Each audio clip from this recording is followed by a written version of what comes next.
Warning.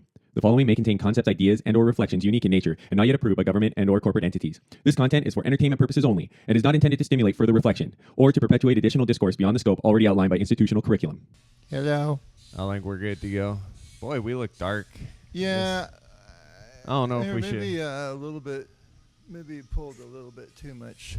Yeah. That's a little bit better. A little bit better. All right. So today we're going to talk about our the average person's disconnect from being able to distinguish quality. So let's cue that intro.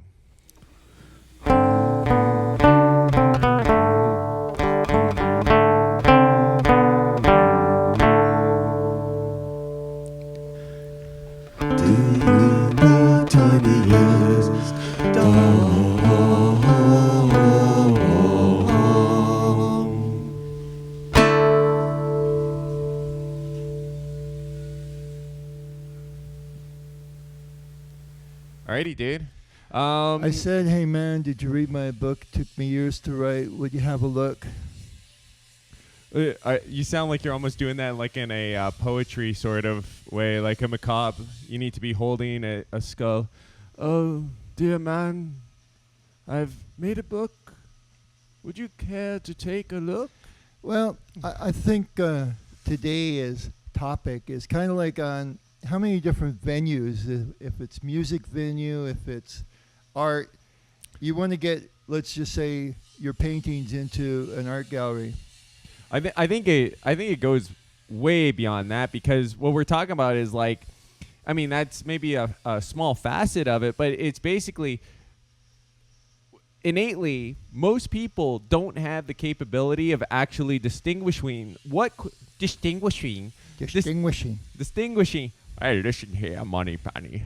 You can't distinguish anything quality. How would you know a good martini if it kicked you in the ass? So the point is that a lot of how we determine quality is by what other people say about something, or whatever the established rationale is. If someone says, oh, this restaurant is really good quality, people go, yeah, oh, so it's really good, even though, you know, they're using like Brazilian feedlot beef and a bunch of garbage ingredients in it, but people Sure, think you even hear about that, what was it, fancy New York restaurants that were serving up low-grade quality meat, but those connoisseur rich folk, boy, they just lapped it up like crazy. Oh yeah. You could like pump stuff full of like MSG and all this other stuff and call it like, oh yes, homemade, and people just, because once you're like disconnected from like critical thinking, and if we think of critical thinking, it's like criticizing, right? Having a capacity where you can go, that shit, I don't like that. You buy an orange in the grocery store and you can't really, somebody asks you, well, what's that like?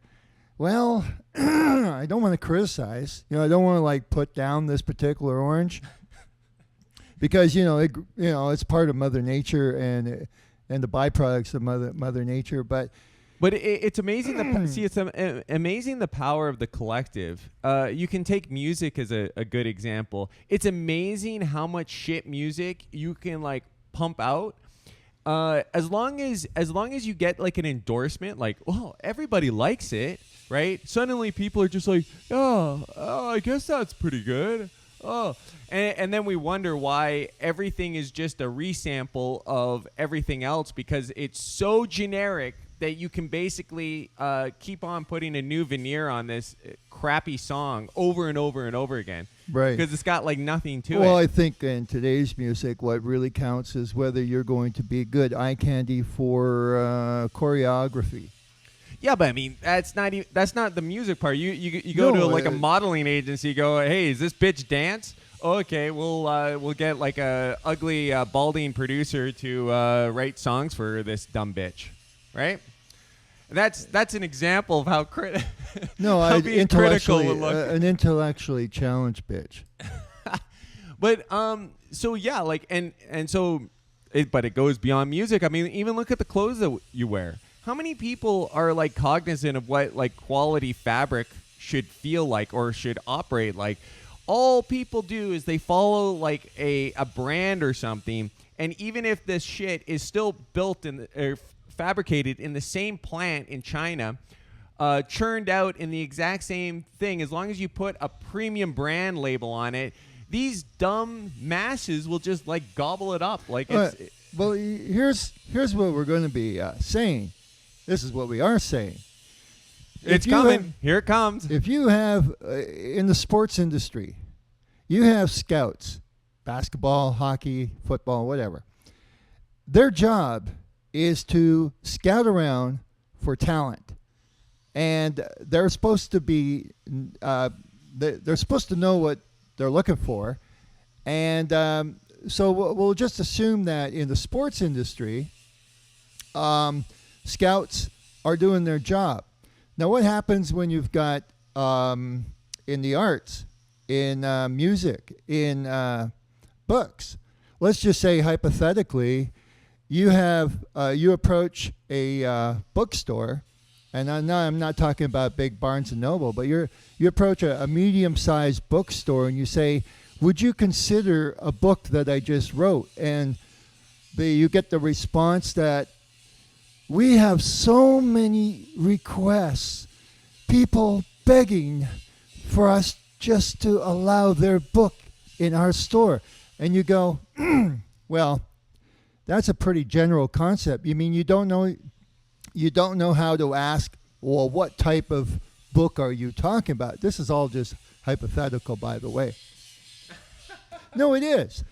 Let's just say if you were a painter, you approach an art gallery, and you say, "Could I put some of my work in your art gallery?" Well, the guy is supposed to know what he's looking for in his art gallery, so he says, "Well, why don't you bring some of your work by me, or show me a catalog of what you have?" And he should be able to either say, "This looks like something I would really like in my art gallery," or he'll give you that real gentle letdown, "No, this isn't really a good fit for us. Maybe try, good luck with your art and all that, and have a good day." Right. So Just all generally speaking. Yeah, but I mean, okay, it was kind of a long analogy, but I think the point is that a lot of these people, it's kind of like it's a bit of a paradox, right? Because it's like, well, if you're successful, we want you. Well, how do you be successful? By being successful. So you don't have anybody that's, and then these people will complain like, "Oh, well, we got no new artists." Well, like in music, for example, almost every small music venue has like shut down or closed or had a tremendous amount of pressure placed upon it, right? To make it almost impossible to be economically viable. Right. Well, no shit, you're not going to have very many new bands.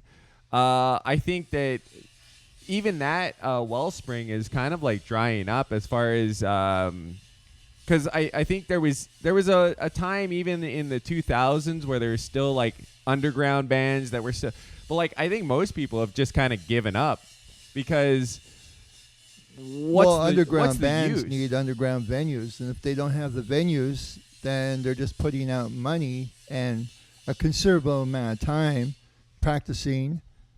Yeah, and so a part of it is that people, if we value things based around their success, then once you got a corporate endorsement behind something, it's basically almost guaranteed to fly off the shelves, just because people aren't they're not being discerning when they're looking at what they consume, right? Put a movie in front of me. Ooh, hey, look. There's some lights. There's flashing lights. Ooh, look at that. Is there any plot? I don't need a plot. I just take whatever I'm given. Yeah, CGI and well, yeah, and no so, storyline. And if people were like critical I mean, you could say that there would be a slight supply and demand principle is like, if you stop going, if you complain about all these like comic book movies, but you still keep on going to these damn things, they're going to keep pumping them out, right? Because they're easy. You have to, yeah, they're formulaic. You don't even need to be on location. Your location is some little studio. Well, and as the CGI costs go down, I mean, you know, you're getting to a point where guys could practically make a full-length movie out of their basement. So I mean, it's it's extremely low effort. You're also not risking much. That's why they keep on pumping this shit out, right? Same thing with these artists. It's so much easier to promote a generic diva is very easy because they're so easily replaceable. I mean, you could take Lady Gaga, you could put like Kesha or something, or you could replace her with, I don't know. I'm trying to think. I'm sorry, I'm not. You're too not up up on my, your divas shit music, but no, you could just transplant these bitches so easily, or guys. Don't speak so derogatory towards women. Those low down dirty bitches. No, come on, man. And then, so you basically end up having something it's a corporate structure more than anything else. You can easily like mix and match, right? See, if you got a unique voice, the problem is now that artist they have a niche market. They have something that is irreplaceable, right? Yeah, you're going to be damned if you're going to find just another generic Dolly Parton to replace or a Tori Amos, right? Who, by the way, they definitely wanted to push to do the generic diva shit when she first got. Well, when she first choreography. Well, but also the song structure, right? Something that's like simple with a little hook and easily orchestrated, right? But once she started writing her own songs and doing her own unique style, you can't really replace her now with someone else, right? Because she's cut out this unique market. Right. But all of that. Anyways, dude, I'd like to go back to the sports model because I think why do scouts successfully harvest talent is because they know what they're looking for. And it's a $1 billion industry. You got $1 billion owners. The players are offered millions, if not tens of millions of dollars. Here's an example. You got this really successful author, Terry Goodkind, and I think his total net worth is only about $14 million, even though he's pumped out, what's a prolific writer? Maybe 50 books under his belt? But the point is that even with him, he's like one of the premier authors, and his total net worth amounts to what one player, football player, basketball player, will make in a year. Yeah, I mean, to be fair, authorship has never been something that has been loaded with cash and capital. I mean, George Orwell wasn't, independently wealthy. No, I think that Charles wasn't. Dickens was possibly one of the more successful, and he was still like, upper middle class, but I don't think he would even be considered like independently wealthy. No. By that day's standards. So yeah, I mean, that's something. It's not as glorious, but even before, I mean, actors, musicians, none of these were professions that used to really garner much prestige. I mean, most actors back in the day were just basically paid low salaries. They weren't put on pedestals, paid millions of dollars, right?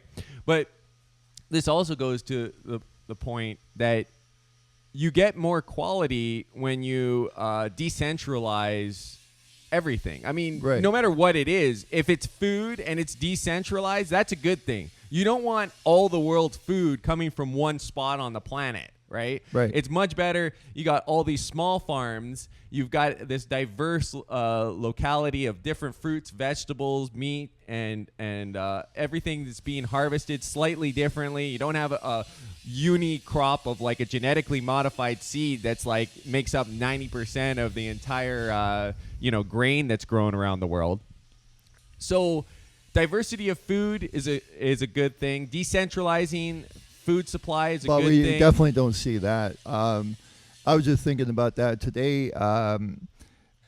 Like a lot of our food, even here in Guatemala, or not Guatemala, Nicaragua, is it has, each produce has its own. Damn it! I don't know why. I feel like I've been smoking or something. Each produce has its own code. So if you got vine ripe tomatoes, 4664. Your sun-kissed Don't orange. give them the codes, man. 3701. This is privileged information. Yeah, I got from the IRA database base. But the point is that this is something that's been UN mandated. So every nation is even centralized the food source so that it's all controlled and it's all coded. Yeah. And so you only get like really one variety of tomato here. It's a Roma. Yeah. And you can get these other ones. I'm not sure if it's beefsteak or whatever, double, triple the price of what a Roma is. I think those are from Guatemala, though. But, yeah. I mean... So we're talking, once again, it's about centralization. Centrally controlled food is like centrally controlled art. Well, and also, here's another thing. I tied that up pretty nicely, I thought. Yeah, okay, that's great.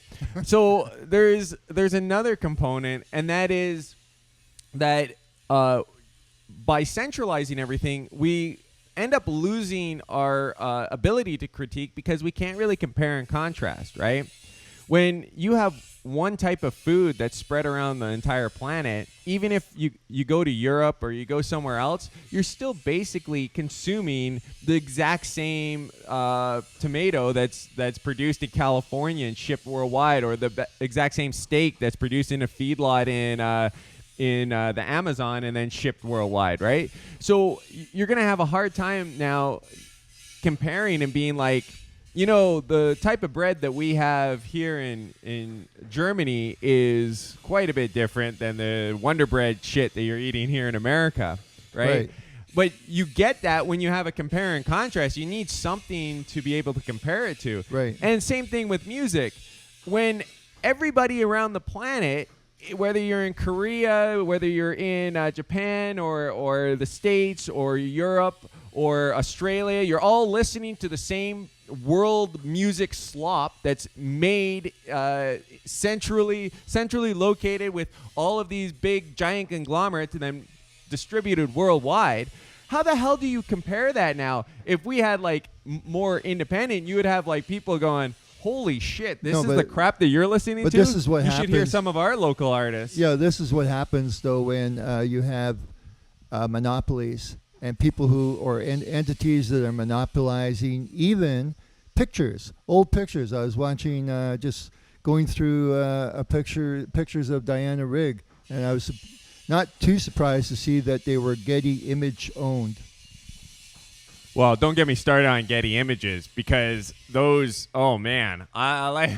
Well, yeah, it's like taking something that was in the public domain and now making it their property. Yeah, like the internet has become an inverted library essentially, right? So all of the work that people try to do to distribute information, to get information like available to the public, now the internet is turned into this vacuum cleaner where these big corporations use the breadth and scope of the internet to suck up all this shit in the public domain and repackage it like photographs.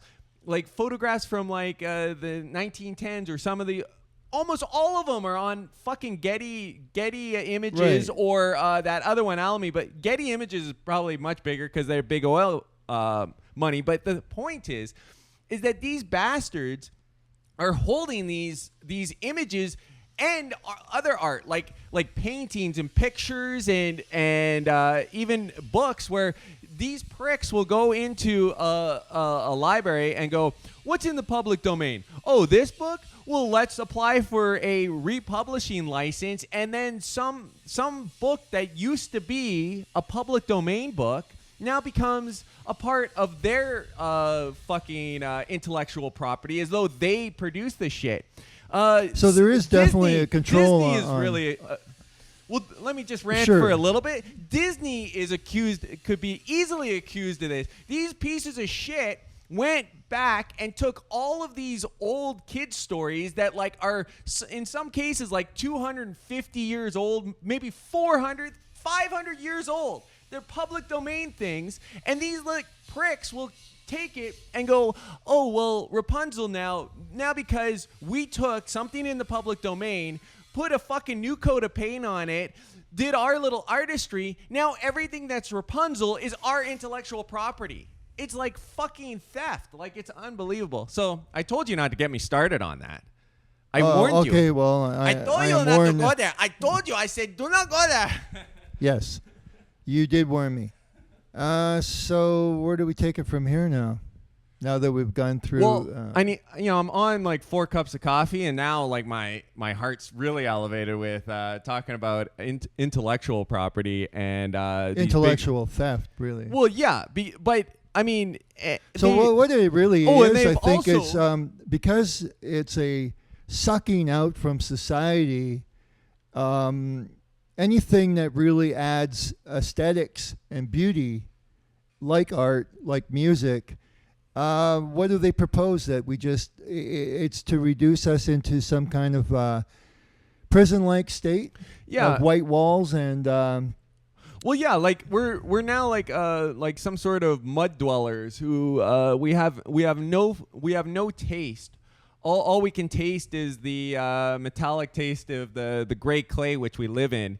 And we can't really distinguish like what's a good story sound like. What are lucid thoughts?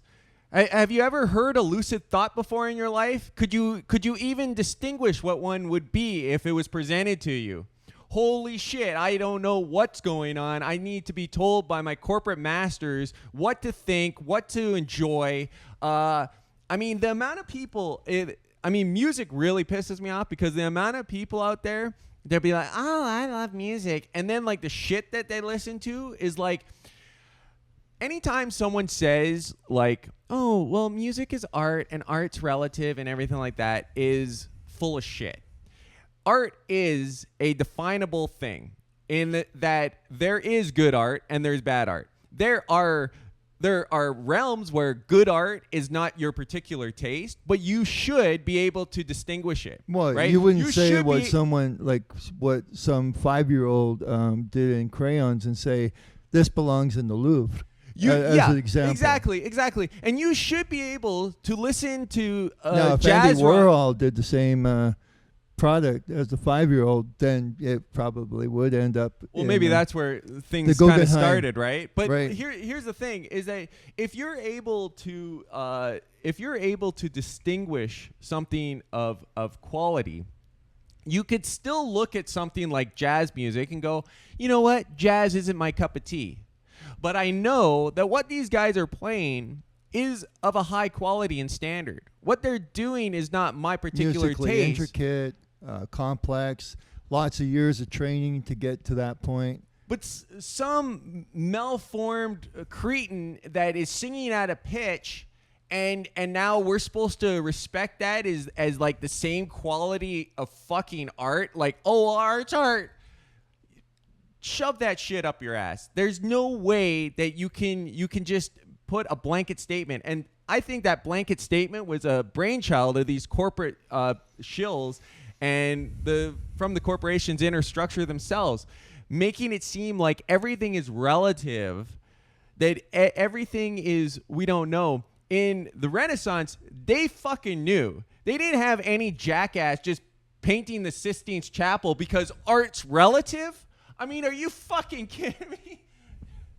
He really gets animated when he gets going. Well, no, but think about that though, Yeah, dude. of course. I mean, you're not gonna if you had like some like Picasso shit being painted on the Sistine Chapel. I mean, and like let's just say that like let's not rag on him or whatever. But the problem is you could have all kinds of shit put up there. The idea is that you had people that were discerning. They knew what someone should be capable of, what was high quality line work, what was high quality color contrast.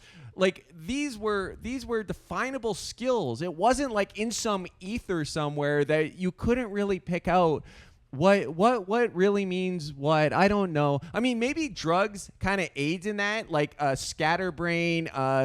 Everything looks distorted. It's a hodgepodge of colors and ideas and thoughts, none of them really connecting to one another. Well, it's also a cultural decline and a replacement by a people that don't cherish, they don't identify. You would never be able to have, you will never see again, something comparable to the 60s Britain music scene. Oh, no. In today's jolly old England? No, impossible. No, not with this demographic replacement by people who are not into that. Well, yeah, but I mean, even beyond the demographic replacement, I think you're still looking at if you feed people slop their entire lives, you need to give people a spark of inspiration, right? And you get that from procuring good quality stuff, right? If you're going to teach a kid how to paint and you give him garbage to work off of and to be inspired by, it's going to be really challenging for him to acquire the proper skills. What do you call those wine testers? Sommeliers? Okay, sommeliers. Yeah, they need to, well, for one thing, you have to have a naturally good sense of smell and taste. But you also, here's some crappy wine. Now here's a good wine. Do you notice the difference? Yeah, like an alcoholic who drinks rubbing alcohol and turpentine and shaving lotion. A sommelier that you want. Or aftershave lotion. Can you acquire for my restaurant, please, an extensive wine list? No, I'm gonna get you some good wine if you're gonna like it. I like it a lot. Yeah. Okay, maybe you drank a little too much aftershave. I should have took it down a couple notches. Well, yeah, and you can't even get rubbing alcohol. That's 100% anymore. The bullshit being that these poor desperados will drink it. Well, how come we got 70% alcohol here down in Nicaragua, and there's people are not in? You can get rum for like $5 a bottle or something like that.